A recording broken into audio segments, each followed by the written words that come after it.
보통 제가 당뇨병이 뭐예요? 라고 물어보면 대부분의 사람들이 대답하는 게 있거든요. PD님께 한번 여쭤봐도 되나요? 소변에 당이 섞여 나오는 그렇죠. 소변에 당이 섞여 나오는 걸 이제 당뇨병이라고 이제 말씀을 하시죠. 근데 정확히는 소변에 당이 섞여 나오는 거는 당뇨가 아니라 뇨당이에요, 뇨당. 사실 당뇨에 대한 정확한 정의를 내려드리자면 꼭 인슐린이라는 개념이 들어가야 돼요. 인슐린이라는 거는 췌장에서 분비가 되는 호르몬인데 이 호르몬이 혈중에 있는 포도당을 세포 안으로 이동을 시켜서 세포에서 이제 포도당을 에너지원으로 이용할 수 있게 해주는 호르몬이거든요. 그래서 이제 당뇨병이라고 하는 거는 이러한 역할을 하는 호르몬인 인슐린이 분비가 되지 않거나 혹은 분비가 되더라도 그 기능을 하지 못하는 상태를 당뇨라고 이야기합니다. 당뇨병이 뇨당과 되게 비슷하잖아요.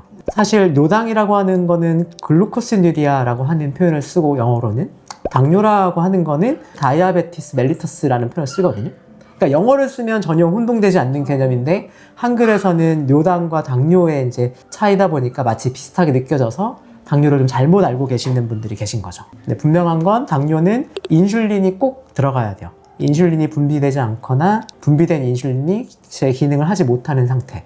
그로 인해서 혈관에 있는 혈액 중에 포도당 성분이 세포 내로 들어가지 못하는, 바꿔 얘기하면 세포 내에서 포도당을 이용하지 못하는 상태를 당뇨병이라고 정의할 수 있어요. 사람의 당뇨병과 매우 유사하다고 볼 수 있고요. 기전 자체는. 근데 사람의 당뇨병도 인슐린이 분비가 되지 못하는 상태를 제1형 당뇨라고 하고요. 인슐린이 분비되기는 했지만 제 기능을 못하는 상태를 2형 당뇨라고 하거든요. 제가 알기로는 사람에서는 1형 당뇨도 많고 2형 당뇨도 많다고 알고 있는데요. 강아지에서는 주로 1형 당뇨가 많고요. 고양이에서는 주로 2형 당뇨가 많아요. 그래서 강아지랑 고양이는 말씀드린 것처럼 1형 당뇨냐 2형 당뇨냐에 따라서 원인이 다르기 때문에 사실상 기전이 좀 완전히 다르긴 하거든요. 일단은 오늘은 그 강아지 당뇨에 제가 집중을 해서 좀 말씀을 드려볼 거고, 그렇다고 하면 강아지에서 주로 발생하는 당뇨는 1형 당뇨라고도 하고 인슐린 의존성 당뇨라고도 하거든요. 이 말은 췌장에서 정상적으로 인슐린이 분비가 되지 않는 상태를 의미하고, 췌장에서 인슐린이 분비가 되지 않는 대표적인 원인은 정상적으로는 내 조직에 대해서 면역 반응이 유발되지 않아야 되는데 면역 체계가 오작동해서 내 장기라던가 세포에 대해서 이제 면역 장애를 유발해서 그 장기가 위축이 되는 상태를 저 얘기를 하고, 대표적으로 자가 면역성 질환으로 췌장 실질이 파괴되거나 췌장에서 그 인슐린을 분비하는 세포가 파괴가 돼서 유발되는 경우가 가장 흔한 원인이에요. 그리고 그 외에는 췌장의 다른 기능, 그 호르몬을 분비하는 기능은 내분비 기능이고 소화 효소를 분비하는 외분비 기능이 있게 되는데, 이런 외분비 기능에 문제가 있다거나 혹은 만성 췌장염을 앓고 있어서 췌장 실질이 파괴돼서 인슐린을 분비하지 못하는 상태가 되는 경우도 있습니다. 근데 대부분은 면역매개성 질환이기는 합니다. 그리고 그 숫자가 적긴 하지만 뭐 사람이나 고양이들처럼 많지는 않지만 2형 당뇨도 있거든요. 2형 당뇨는 췌장에서 인슐린이라고 하는 호르몬을 분비는 하지만 그 기능을 못하는 상태, 인슐린 비의존성 당뇨를 저희가 이제 2형 당뇨라고 얘기를 하게 되는데, 이런 경우에는 인슐린이 분비는 되었지만 작용을 하지 못하도록 저항성을 유발하는 상태들이 있어요. 대표적으로 이제 사람도 마찬가지지만 이제 비만 상태로 오랫동안 유지가 된다거나 몸 안에 염증이 오랫동안 있다던가 종양이 있다던가 혹은 그 발정 상태가 지속된다던가, 이런 경우에 인슐린에 대한 저항성이 생기면서 실질적으로 췌장에서 인슐린은 잘 분비가 되지만 기능을 하지 못해서 지속적으로 혈당이 높아지는 상태가 유발될 수 있습니다. 그럼 이런 당뇨를 조금 특히나 조심해야 되는 품종 같은 것도 있어요? 특히나 면역매개성 질환들은 제가 다른 편에서도 말씀드렸는데 품종 소인이 분명히 존재하거든요. 그래서 뭐 제 경험적으로도 그렇고 실제로 문헌에 나와 있는 것도 그 품종 소인이 분명히 존재하고 잘 걸리는 품종들이 있어요. 대표적으로는 뭐 슈나우저라던가 푸들이라던가 비숑프리제, 이런 품종에서 좀 흔하게 확인이 되는데 대부분의 품종에서 발생할 수 있고요. 또 하나는 이 역시도 원인 자체가 면역매개성 질환인 경우가 많기 때문에 다른 면역매개성 질환과 마찬가지로 암컷에서 조금 더 호발하는 편이기는 해요. 그리고 보통 당뇨병 같은 경우에는 중연령 이상에서, 보통은 6살 이상에서 많이 관찰이 되는 편이고요. 네. 이제 당뇨로 검진을 받기 전에 네네. 조금 미리 의심해 볼 수 있는 증상 같은 것도 좀 있을까요? 대표적인 증상이 물을 많이 마시고 소변을 많이 보는 증상이 생길 수 있거든요. 저희가 다음 단뇨라고도 얘기하고, 이전에 제가 다른 편에서 물을 많이 마시고 소변을 많이 보는 다음 단뇨 증상을 설명할 때 그 우리나라에서 볼 수 있는 다음 단뇨를 유발하는 3대 질환을 설명을 드렸었고, 그 중에 하나가 당뇨라서 지금 이 주제를 다루고 있는 거기도 하거든요. 일단은 예전에 비해서 현저히 많이 물을 먹고 현저히 많이 소변을 보게 됩니다. 근데 이제 물을 많이 먹게 되고 소변을 많이 보게 되는 원리가 혈중에 당이 엄청 올라가면 지속적인 고혈당 상태가 유지가 되면 신장에서 당을 걸러내지 못하고 소변으로도 이제 당이 배출이 되게 되거든요. 그래서 아까 말씀드렸던 소변에서 당이 검출이 되는 요당이 확인이 되는데 이 요당이 지속적으로 되면 삼투압이 올라가면서 고삼투압성 이뇨작용이 지속적으로 발생할 수 있어요. 그래서 원리 자체가 지속적으로 소변을 많이 보기 때문에 갈증이 유발되고 그로 인해서 물을 많이 먹는 다음 단뇨 증상이 생길 수 있고요.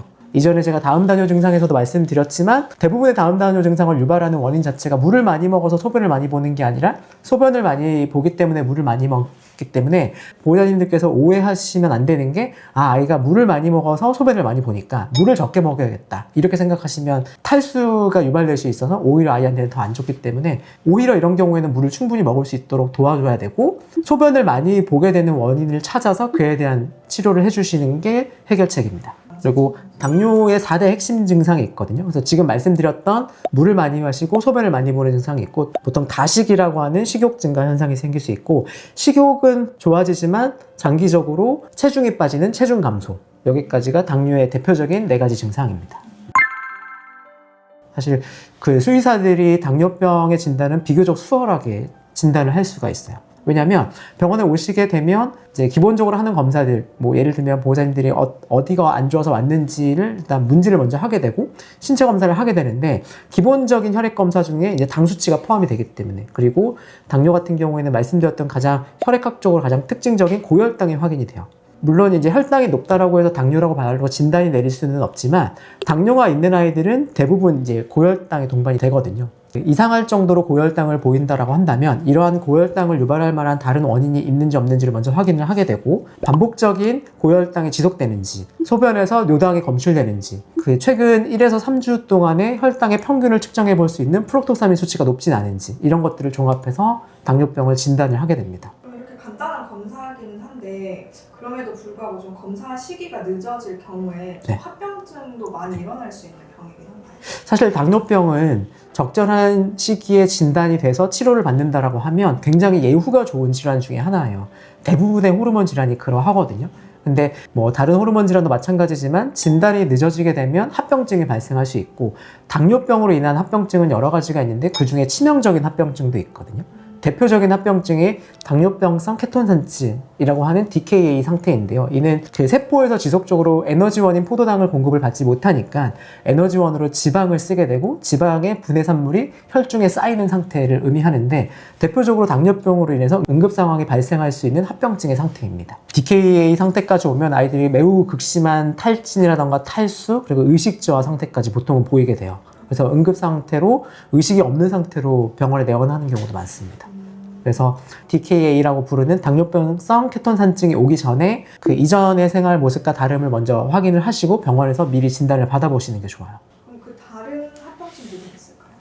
당뇨병의 대표적인 합병증은 또 이제 당뇨병성 백내장이거든요. 아까 삼투압 작용 때문에 이뇨작용이 발생한다고 말씀드렸는데 수정차 안에도 고삼투압성 백내장이 발생을 할 수 있어요. 당뇨병 환자에서 한 10마리 중에서 한 7마리 정도가 합병증으로 백내장이 발생한다는 보고가 있을 만큼 백내장은 당뇨병이 있을 때 흔히 나타날 수 있는 합병증 중에 하나입니다.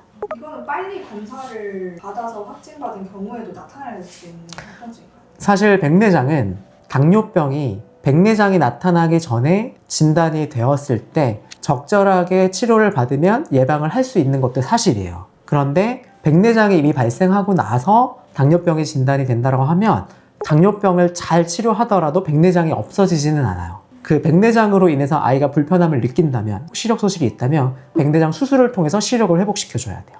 근데 어려운 것 중에 하나는 백내장이 없는 상태에서 당뇨병이 진단이 되더라도 당 관리를 열심히 해주더라도 백내장이 생기지 않는 아이보다 생기는 아이들이 더 많아요. 그래서 매우 안타깝지만 사실 백내장이 생기지 않도록 관리하려면 매우 엄격한 혈당 관리를 해줘야 돼요. 그렇기 때문에 대부분의 아이들에서는 당뇨가 진단되고 나서는 백내장이 생길 수 있음을 인지를 하셔야 되고요. 그리고 또 하나 말씀을 드리면 당뇨병의 대표적인 치료는 인슐린을 투여를 하는 거예요. 제가 경험적으로 봤을 때 우리나라는 그렇지 않은 것 같은데 세계적으로는 당뇨병으로 진단된과 동시에 안락사를 하는 비율이 약 20% 정도가 된대요. 우리나라는 그렇지 않거든요. 저는 개인적으로 당뇨병을 진단하고 나서 관리 방법을 설명을 드렸고 예후를 설명을 드릴 때 보호자님들께서 안락사를 결정을 하시는 경우는 못 본 것 같아요. 근데 실제로 연구나 논문이나 혹은 저희 이제 해외 학회에 참석을 해서 당뇨병에 대한 강의라던가 이런 것들을 들어보면 실제로 뭐 미국 같은 경우에는 10마리 중에 2마리 정도는 보호자님이 진단과 즉시에 안락사를 선택하신다고 하시더라고요. 근데 그 이유가 앞으로 진행될 상황에 대해서 보호자님과 아이의 삶의 질이 굉장히 떨어질 게 예상이 되기 때문이라고 하거든요. 그러니까 매일같이 인슐린을 넣어주고 주사를 해주고 그럼에도 불구하고 백내장과 같은 합병증이 생길 수 있고 백내장이 생기면 백내장 수술을 해줘야 되고 이런 것들을 말씀을 드리면 약간의 저는 문화의 차이라고 생각하고 인식의 차이라고 생각하는데 당뇨병을 진단한 상태 혹은 치료 중에 안락사 비율이 엄청 높다고 하더라고요. 그래서 최근에 화두는 당뇨병이 있는 아이들에서 혈당 관리를 너무 엄격하게 하는 것보다는 보호자님이 해주실 수 있는 현실적인 방법, 보호자님과 강아지들의 삶의 질을 높이는 쪽에 조금 더 초점이 맞춰지고 있어요. 그래서 방금 말씀드린 것처럼 당뇨병의 치료는 어떻게 되냐라고 한다면 서두에 말씀드렸던 1형 당뇨냐 2형 당뇨냐에 따라서 약간의 치료의 차이는 보일 수 있으나 기본적으로 당뇨병의 치료는 식단 관리와 인슐린 투여거든요. 혈당이 급격하게 오르거나 급격하게 떨어지지 않는 처방식을 급식하면서 적절한 인슐린의 종류를 선택해서 적절한 양의 인슐린을 투여하는 게 치료가 될 수 있습니다. 그런데 이러한 인슐린 주사가 사실은 엄격하게 혈당 관리를 하려면 굉장히 여러 번 검사를 해야 되고 아이한테 맞는 인슐린과 아이한테 맞는 용량을 좀 찾아야 되고요. 그리고 나서도 하루도 쉬지 않고 매일매일 꼬박꼬박 정해진 시간에 인슐린을 줘야 되거든요. 그러다 보니까 생활 패턴이 일정해야 되고 보호자님들이 그 생활 패턴에 익숙해지셔야 되는데 그렇지 못하는 경우도 많잖아요. 이런 것들을 고려했을 때 보호자님의 삶의 질이 떨어지고 보호자님의 삶의 질이 떨어지면 궁극적으로 이제 우리가 반려하고 있는 강아지들의 삶의 질도 떨어지기 때문에 안락사를 결정을 하시는 것 같아요. 그래서 저는 요즘에 당뇨병으로 진단을 받아서 관리를 할 때 보호자님께 여쭤봐요.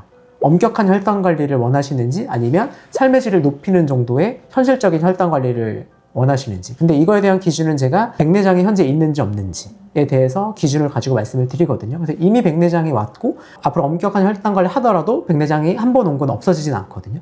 그런 경우에는 오히려 수술을 해서 시력을 회복하고 이후에는 보호자님께서 하실 수 있는 현실적인 방법의 인슐린 투여를 권해드리고 있습니다. 그리고 또 하나는 예전에는 아이들이 혈당이 어떻게 되는지를 보려면 피를 한 방울 내서 혈당계를 찍어서 이렇게 봤었거든요. 실제로 그게 정확하고 최근에도. 근데 요즘에는 혈당 측정기라고 하는 CGM이 있어요. 네, 동그랗게 해서 붙이는 패치 형태로 이게 뭐냐면 그 몸 안에 들어가서 혈당은 아니고 그 조직과 혈관 사이의 간질이라고 부르는 부위에서의 당을 측정하는 거거든요. 근데 이게 혈당을 어느 정도 반영을 해줄 수 있어요.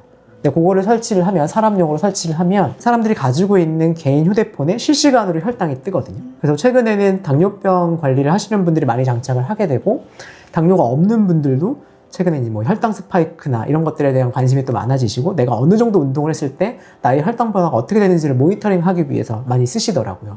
근데 그러한 CGM이라고 하는 연속 혈당 측정기를 우리 강아지들에게도 장착을 해서 모니터링 할 수 있거든요. 그래서 이전에 비해서 훨씬 더 혈당을 모니터링 하는 게 수월해졌어요. 제 환자들 중에서도 이거 장착 많이 하시거든요. 좋은 거는 보호자님께서 아이디를 공유를 해주시면 제가 보호자님이 굳이 자료를 보내주시지 않더라도 인터넷에 들어가서 아이들의 혈당을 볼 수 있기 때문에 다만 한번 장착하면 영구적인 건 아니고 배터리 상태에 따라서 뭐 짧게는 일주일, 길게는 2주일 정도 모니터링이 가능해서 네, 필요한 경우에 장착을 권해드리고 있습니다. 그럼 치료 방법에는 인슐린 주사를 네. 매번 주사하는 거 그거 외에 다른 치료 방법은 없나요? 일정한 혈당을 유지하기 위해서 아이한테 맞는 인슐린의 선택과 용량을 선택하는 과정이 수의사와 함께 필요하고요. 두 번째는 처방식 혹은 이제 당뇨 관리에 용이한 식단을 짜서 일정한 식단을 유지해 주시는 게 좋고 사람과 마찬가지로 적절한 체중, 체형 그리고 적당한 운동 이런 것들을 병행을 해주시는 게 필요하고요. 뭐 오메가 지방산과 같은 영양제나 이런 것들도 도움이 될 수 있습니다. 그리고 최근에는 당뇨병뿐만 아니라 건강한 아이들에서도 보호자님들께서 사료가 아닌 직접 이제 식이를 만들어 주시는 화식을 많이 주고 계시거든요. 근데 질환이 있는 아이들 같은 경우에는 아무리 좋은 레시피라고 하더라도 아이한테는 도움이 안 될 수도 있어요. 화식을 하시고 싶다라고 하면 꼭 그 영양 전문가의 컨설팅을 받으셔서 화식을 해주시는 게 혈당 관리에 좋습니다.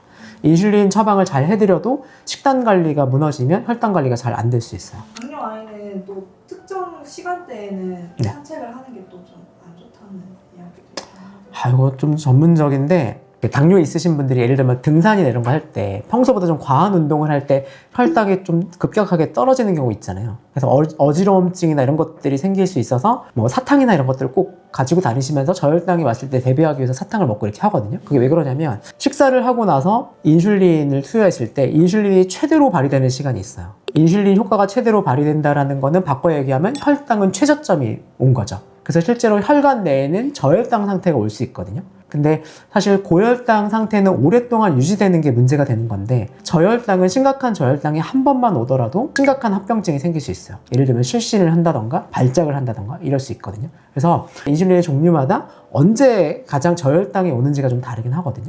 그래서 아까 말씀드렸던 뭐 CGM을 통해서 관찰을 한다던가 아니면 혈당 곡선을 측정해서 아이가 인슐린을 맞고 보통 몇 시간 정도 후에 혈당의 최저점이 오는지를 알고 계시는 게 중요한데 이때는 무리한 운동을 하면 평소와 다르게 과한 운동을 하게 되면 아이가 저혈당 쇼크가 올 수 있어요. 그래서 그때는 무리한 운동을 피해 주시거나 아니면 그때 이제 활동량이 많아진다고 하면 간식을 좀 급식을 해준다거나 이러한 것들이 좀 필요할 수 있습니다. 근데 요거는 최근에는 이 최저점이 없게끔 유지하는 피크리스 인슐린도 저희가 많이 사용을 하고 있거든요. 그래서 요거는 사용하는 인슐린의 종류와 용량에 따라 달라질 수 있습니다. 혹시라도 관리를 네. 하다가도 네. 꼭 병원에 바로 내원해야 되는 증상이나 그런 네. 상황들이 좀 있을까요? 이제 아까 말씀드렸던 저혈당 증상이 나타나는 경우 예를 들면 아이가 갑자기 힘이 없이 비실비실 걷다가 뭐 쓰러진다던가 발작을 한다던가 의식이 없는다던가 이러면 꼭 오셔가지고 바로 저혈당인지 아닌지 좀 확인을 하셔야 되고 저혈당이 유발될 수 있는 원인이 아까 말씀드렸던 혈당이 최저점에 이르는 시간에 운동량이 많아지는 경우도 제가 예를 들었지만 사실 제가 동물병원에서 진료를 보면서 이러한 저혈당 증상을 가장 많이 보는 순간은 보호자님이 당뇨로 진단을 받으셨는데 정기적인 모니터링을 하지 않으신 거예요. 병원에 오셔서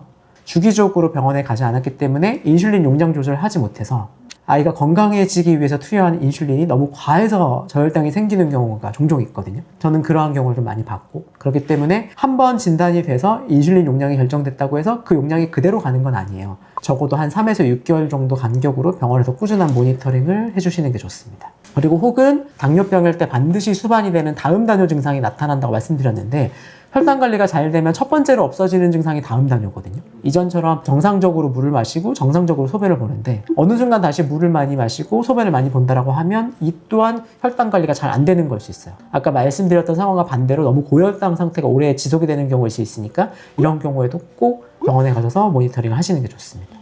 그 체중이 다시 감소하는 경우도 동일한 경우. 그렇죠. 네.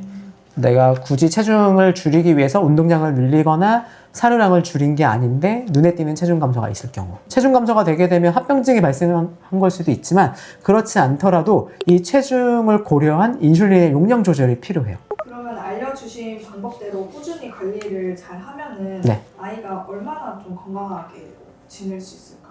사실 호르몬 질환은 모르고 있으면 심각한 합병증을 유발할 수 있는 질환이지만 알고 적절하게 대처하고 정기적으로 모니터링을 한다면 다른 건강한 아이들과 비슷한 수명을 유지할 수 있거든요.